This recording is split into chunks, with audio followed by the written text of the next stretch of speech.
Всех приветствую. Я недавно начал изучать архив газеты «Идель», которая составляет более 620 номеров, которые издавались с сентября 1907 года по февраль 1914 года, и в которых приведен широкий спектр статей, работ, и выходило 3 номера в неделю, 2 или 3 номера в неделю. В общем, я просмотрел все эти статьи, буквально практически все доступные мне номера газет, это 620 номеров, и хочу привести вам такой краткий анализ содержания вот этих вот статей. Газета публиковалась на языке тюрки, там так и пишется, что это милли Тюркиce Milli Gazetesi, то есть национальная газета на языке тюрки.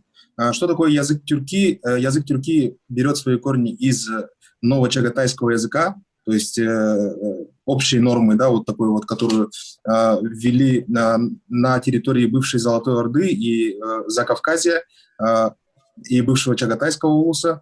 Но потом, ближе к XIX веку и тем более уже к началу XX века, вот этот язык тюрки, он обрел региональные особенности, которые были свойственны тем или иным регионам. Например, в Нижнем Поволжье, на Кавказе, в Крыму очень много было ногайских черт в языке тюрки, но также то есть вот эта газета «Эдиль» или «Идель», она публиковалась именно на нижневолжском варианте тюрки, но с большим влиянием языка, который предлагал Исмаил Касплинский, так как эта газета была новометодной, то есть джадидитской.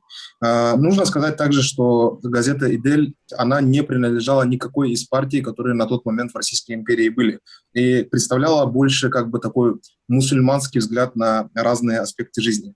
Раз уж мы заговорили о политике, то важное место в публикациях газеты занимали новости городской думы, да, вот Астрахани, и Государственной думы Российской империи, где на тот момент была довольно-таки сильная фракция мусульман. Также в этой газете публиковались новости России.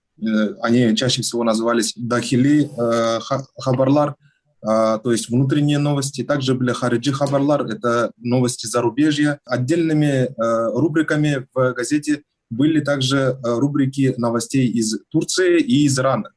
Также можно подчеркнуть, что газета, она была мусульманским органом Астраханской губернии, и не только Астраханской губернии. Так, например, чиновники через газету «Эдиль» или «Идель» обращались к ставропольским туркменам или туркменам, да, которые жили именно в Ставропольской губернии. То есть, вот как здесь уже указывалось ранее, газета, она имела популярность далеко за пределами Астраханской губернии, как, например, в Дагестане, также и в Ставропольском крае, как мы видим, чиновники обращались к ставропольским туркменам. Интересно то, что в газете, то есть через эту газету сторонники джадидизма вели свою полемику с сторонниками хадимитов, то есть старой мусульманской школы просвещения, и там часто бывает такое, что они отвечали и выпускали ответы или какие-то вопросы задавали, то есть они вели через эту газету, можно сказать, диспут. Также в этой газете широко представлены объявления, новости самого издательства Абдурахмана Умерова, да, вот как она называлась, «Торговый дом Умеров и Ко», издательство, которое выпускало разные книги, новости о новинках этого издательства, они были широко представлены новостями в этой газете. Также в этой газете выпускались новости Джамата Исламия, то есть это общественная организация, мусульманская общественная организация, возглавляемая самим Абдурахманом Умеровым. Что я еще заметил из интересного, то, что в начале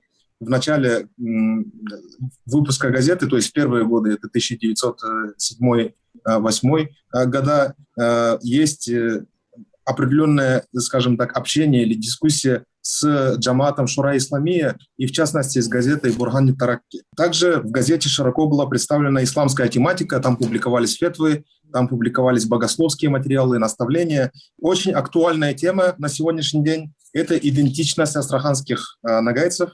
Об идентичности астраханских нагайцев, в частности, харагашей и юртовцев, очень много статей можно привести из этой газеты. В частности, прямые статьи, описывающие быт и жизнь астраханских нагайцев, были опубликованы в серии статей, которые так и называются «Ногайлар», статьи о нагайцах, которые были посвящены для читателя из других народов, в частности, из татар средневолжских и из туркмен, казахов.